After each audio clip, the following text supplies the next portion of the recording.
This is John Cola with GrowingYourGreens.com. Today I have another exciting episode for you, and we're going to talk about something near and dear to my heart today.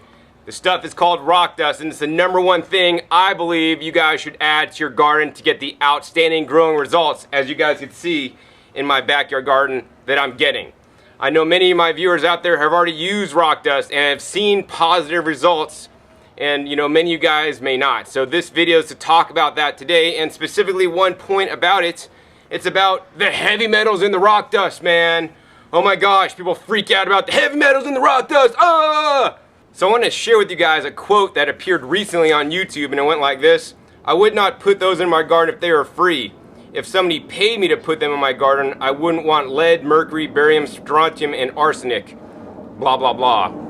So, there's people on YouTube that's saying they don't want this stuff in their garden because of the barium, the strontium, the, lead, the mercury in there. What's the truth, man? Is there these toxic metals in these products that I have behind me? I mean, this is a selection of rock dust from around the US and also actually from around the world, literally. We got the Gaia Green Glacier rock dust that's coming from the British Columbia area of Canada. We got the Spanish River Carbonite Volcanic Minerals Plus, which is coming from Ontario. So if you're living in the west coast of Canada, you'd probably be able to find the Gaia Green. If you're living in the east coast, you might be able to find the Spanish River Carbonite.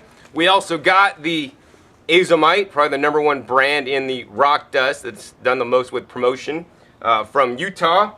We got the Cascade Minerals, which is actually hailing from Pacific Northwest up in Oregon. So if you live in that area, you might be able to find that stuff. And then we got the Agrowind Minerals, which I believe is actually coming from Germany. And that's another rock dust, and the company is out of California that's offering that product. So what's the truth, man? Do all these guys have heavy metals that you don't want in your garden? Well, before I get into that and share with you guys my research and my opinions on this subject, I want to share with you guys the more important reason on why I believe you guys should be including it in your garden. And that's for one main reason, and it comes down to this little booklet right here. It's actually called Modern Miracle Men. And this is actually a U.S. Senate document. So if you don't believe me, do a Google search for U.S. Senate document number 264, Senate document right here. And I'll summarize this document. I'm going to read a little bit out of it for you. Here it is, the beginning. Do you know that most of us today are suffering from certain dangerous diet deficiencies which cannot be remedied until the depleted soils from which our foods come are brought into proper mineral balance? The alarming fact is that foods, fruits, and vegetables and grains now being raised on millions of acres of land that no longer contains enough certain needed minerals are starving us no matter how much of them we eat. Wow, that's intriguing. You're gonna have to look up this document to hear the rest of this stuff. But basically, this document is not from the 2000s, not from the 1990s, not even from the 1980s, not even from the 70s or the 60s or the 50s or the 40s. It's from 1930s. This is actually from 1936, and they knew this back then, that the soils are devoid of the minerals that it once had. I'll go ahead and skip to the end of this and, summarizing once again, last paragraph or so. So the last couple paragraphs, it says, disease preys most surely and most viciously on the undernourished and unfit plants, animals, and human beings alike. And when the importance of these obscure mineral elements is fully realized, the chemistry of life will have to be written. No man knows his mental or bodily capacity, how well he can feel or how he can live, for we are all cripples and weaklings. It is a disgrace to science. Happily, that chemistry is being rewritten, and we're on our way to better health by returning to the soil the things we have stolen from it. The public can help. It can hasten the change. How? By demanding quality in its food, by insisting that our doctors and our health departments establish scientific standards of nutritional value. The growers will quickly respond. They can put these minerals almost overnight, and by doing so, they can actually make money through bigger and better crops. Is it simpler to cure sick soils than sick people? Which shall we choose? I want you guys to think about that for a minute. Look around at our fellow Americans and fellow human beings around the world. Are we suffering from a lot of dis-ease in our body? Now, is that purely because of the messed up diet that people are eating these days? Fast foods, processed foods, junk foods. I mean, in my opinion, I always want to strive to do the best I possibly can. And if the foods of today, all the foods, even fruits and vegetables of today, from even organic growers and conventional growers, if they're putting in 3 minerals, NPK, in my opinion, that's not all the minerals we may require. I mean, they sell Centrum. It's A to Z of zinc, little supplements, right, in a little bottle to get our trace minerals in, right? Why do we need that? I mean, think about, millions of years ago when we had these big brontosaurus dudes, or girls, I don't know if they're girls or dudes, but the brontosauruses that lived on Earth in the prehistoric times, they were huge, and guess what? They ate nothing but plant matter, man. The brontosauruses ate plant matter. They got huge on this plant matter. Think about some of the pictures that you've seen of the prehistoric age, some of the green, some of the plants growing. I mean, they just look ginormous. Now, were there different strains of plants back then than there's now? Absolutely. But another thing that was vastly different was that the soils had tons of nutrition in there. I mean, we're sitting on a volcanic rock. I mean, this whole planet's made of rocks.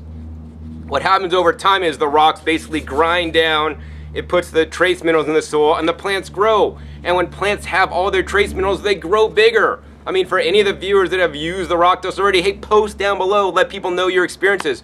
Are your plants growing bigger? Are they tasting better? Is there less disease and, pests because of the rock dust?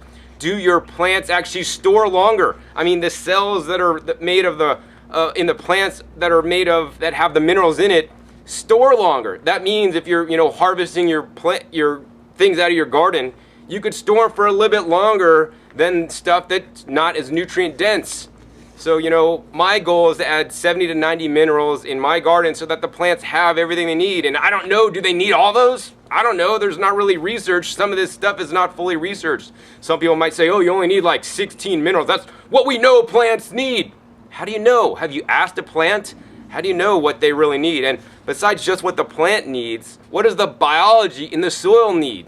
Does anybody know what the different mycorrhiza, the fungi, and the beneficial bacteria in the soil need? Now, if you believe in this and you want to do it, great.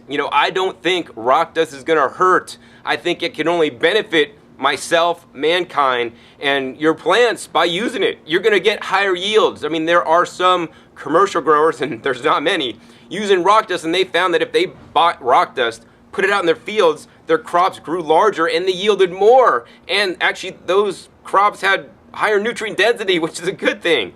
And they made more money. But unfortunately, commercial farming, even commercial organic farming, is not using rock dust in a big way. I mean, if you go to your local nursery and ask for rock dust, they'll be like, what? You looking for dolomite? You looking for, ironite? No, that's not the same stuff, man. We want the rock dust or stone meal. It's ground up mixture of rocks. And these are the horticulture grades, or some of the horticulture grades that I've been able to source. And, which one's the best?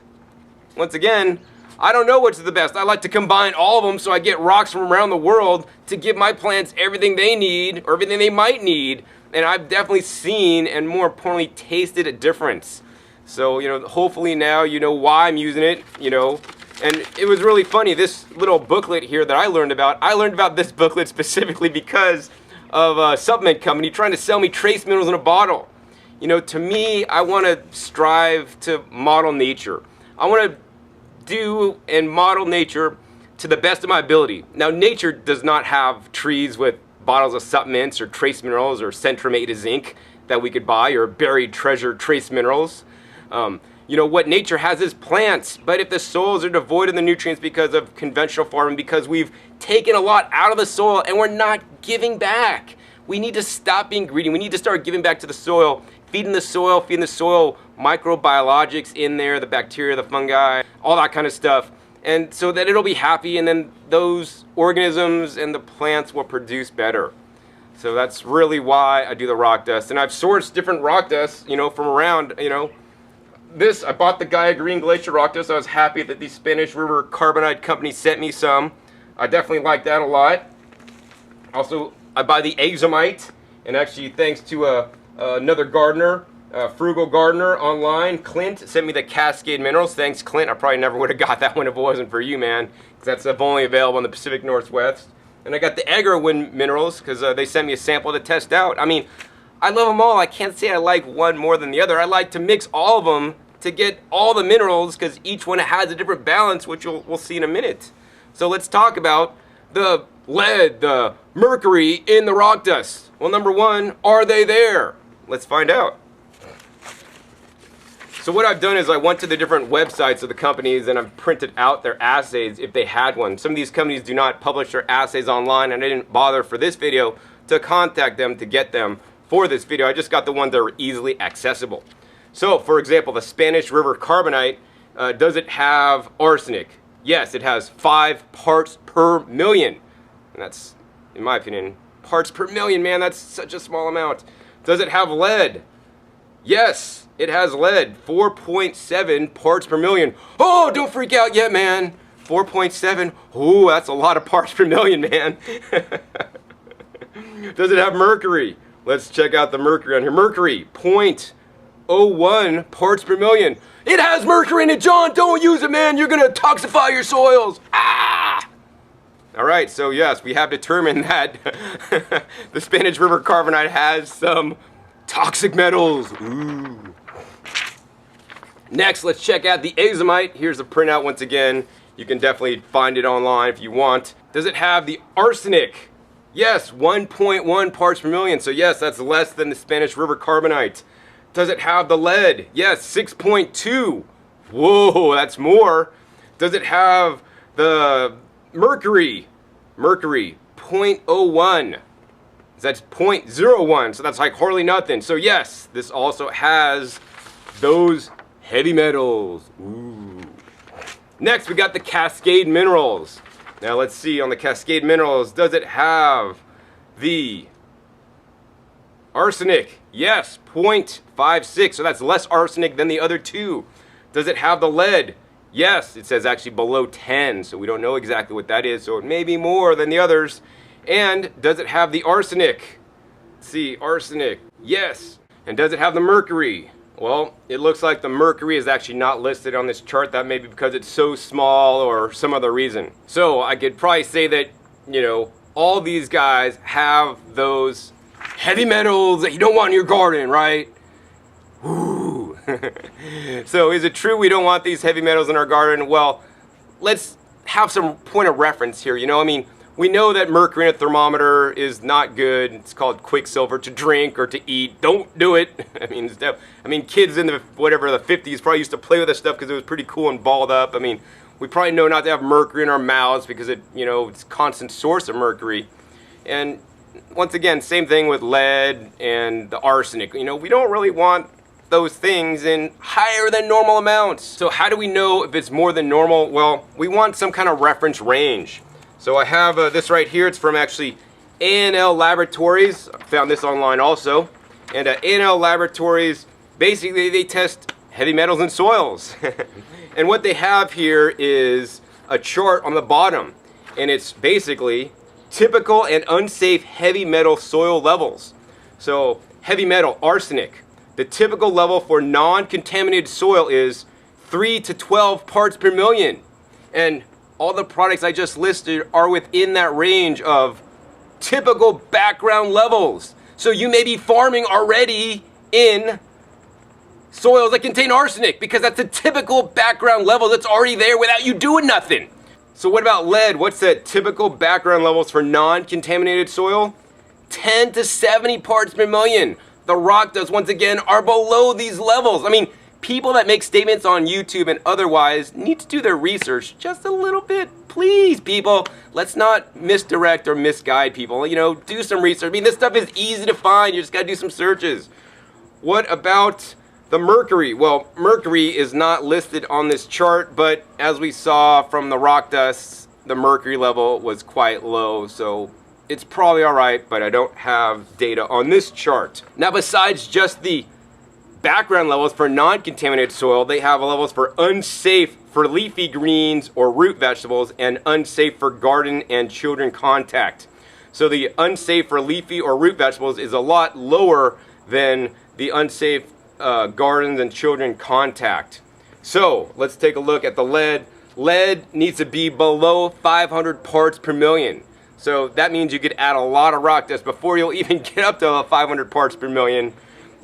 Next is the arsenic. So it needs to be less than 50 parts per million. So once again, you know, by using some rock dust, I do not believe it's going to make your levels unsafe. Now, this is just the company saying this. Is this really documented or whatever? Well, you know, I don't know, but what I'm going to tell you is that the state of California does a lot of research because they have Prop 65, which lists that if anything has any remotely things that could cause cancer, it has to have a Prop 65. So if you go to a gas station in California, there's going to be a cancer warning on the gas station as you're pumping your gas so that you could read it. This, you know, contains chemicals that may cause cancer. And I mean, they're pretty anal about this stuff. So they came out with a guide here, and it's listed what levels are safe for my garden. Recommended limits of heavy metals in soil in parts per million, ppm. So they have a category here of land application of biosolids for home vegetable gardens. They have a human health screening level, and they have a regional screening level for Superfund sites, residential soil, total threshold amount concentration for hazardous toxic waste. So as you go up the charts, it just gets higher and higher. We're going to be mainly concerned about the, you know, basically the vegetable garden one. And so for arsenic, the U.S. EPA Clean Water Act says for arsenic it needs to be 41 parts per million or below. And the rock dust that I just quoted are definitely below that. For the lead, it needs to be below 300 parts per million. So once again, what I just said is well below that. For the mercury, it needs to be below 17 parts per million. And yes, the rock dusts were below that as well. You know, if you are concerned, please, people, do your own research. Don't listen to anything I say. I research all of the stuff I always talk about on my show. I wouldn't knowingly have you guys put something in your soil that's going to be toxic and hurt your plants or hurt you. You know, I'm making the videos to let you guys garden in the most effective way to get the best yields and also, most importantly, the healthiest food you can grow. So hopefully after watching this episode, you guys will now know if rock dust is safe. As you guys can see, I just showed with evidence, besides just some fear tactics, that it is. For those of you that may still be a little bit concerned, let me tell you, yes, it contains heavy metals, but yes, heavy metals are all around us. It's only when man gets involved and thinks that he is smarter than nature and starts to like concentrate nutrients and make these 16, 16, 16, 15, 15, 15, and putting things in much higher ratios than it would be found in nature. I mean, my goal is to model nature once again. I'm using these products from nature that are out of the ground. They're not made in a factory. I do not encourage you guys to use factory-made chemical fertilizers to fertilize your ground because it's not natural. Plants did not grow up on chemically designed fertilizers. You know, we did not, or are not supposed to eat, you know, things like processed foods and, you know, animal products in such high amounts that we're being fed today. We want to eat the foods that are found in nature that we would have ate, you know, back in the olden days. You know, we'd eat a diet rich in fresh fruits and fresh vegetables. And back in the really olden days, they're a lot more nutrient dense than today. I mean, there's even studies that show, like, from the 1950s, comparing food from the 1950s to foods of today, there's less nutrients in some of the foods. And I'll cover this in a future episode for those of you that are really interested in growing the most nutrient dense crops. I'm going to share a few tips that allow you to do that. But until then, feel safe and assured that, in my opinion, the rock dusts are totally safe and good to use. And you will see, like I've seen, like many of my other viewers have seen, that you could read the comments below, you'll see higher yields, healthier, more disease-resistant crops. You'll see better tasting food.